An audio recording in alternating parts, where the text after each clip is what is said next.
YouTube, there is something that's been bothering me for quite a while. Now, I know we haven't done pony videos, or especially pony theory videos, in quite a long time. It's been about a year, and that's not because I haven't had ideas. It's just that every idea that I've come up with, I've already done. There's only so much you can theorize about a show, and we've pretty much done everything, except for one new event. See, with season 9 being the last season of MLP, there's bound to be a few things to come up that we didn't know would ever happen. And one of them might surprise you, but since you're an astute subscriber, you probably already read the title and looked at the thumbnail, and you probably have a pretty good idea. So we, long ago, in a time far, far forgotten by the history of YouTube, we once made a video about Queen Chrysalis being reformed. And while we don't believe it's no longer completely off the table,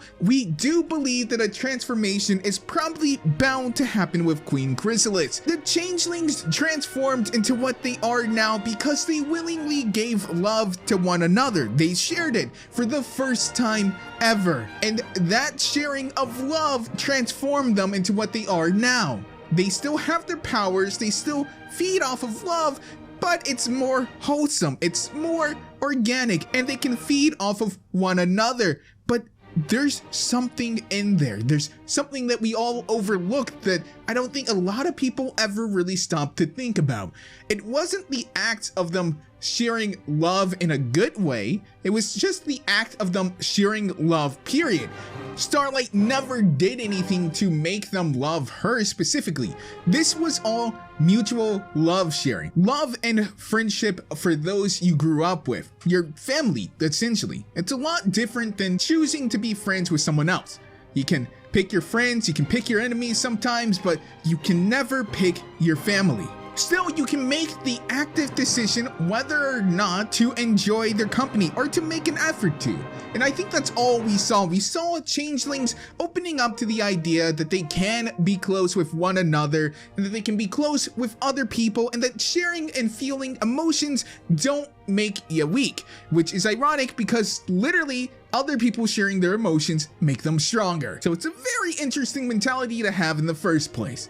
But I digress. One of the things that we see in season 9 is Queen Chrysalis' return. Yes, she's very kawaii. She's a cute little bug horse, but she's also extremely insane as we see her rambling to herself in the forest. She hasn't had contact with anyone. She's had no hive to rule over, no contact it seems with just about anyone, and she's all alone.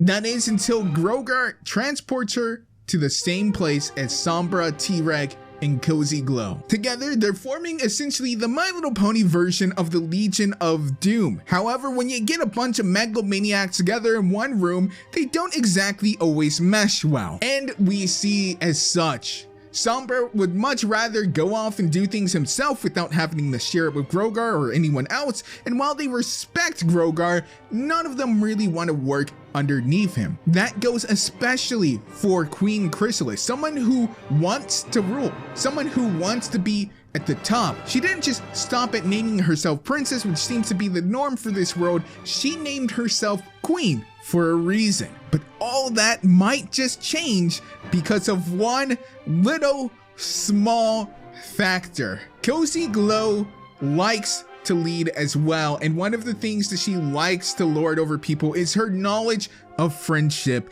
and her manipulation of friendship. What she actually says in there is, working together is a lot like friendship, so I guess you two can follow my lead. On the surface, they all seem pretty disgusted at the idea, which makes sense. These are literally creatures who have opposed the forces of friendship for their entire existence, but Cozy Glow might just be able to get Chrysalis not to open up out of love, but open up for her love of ruling and power.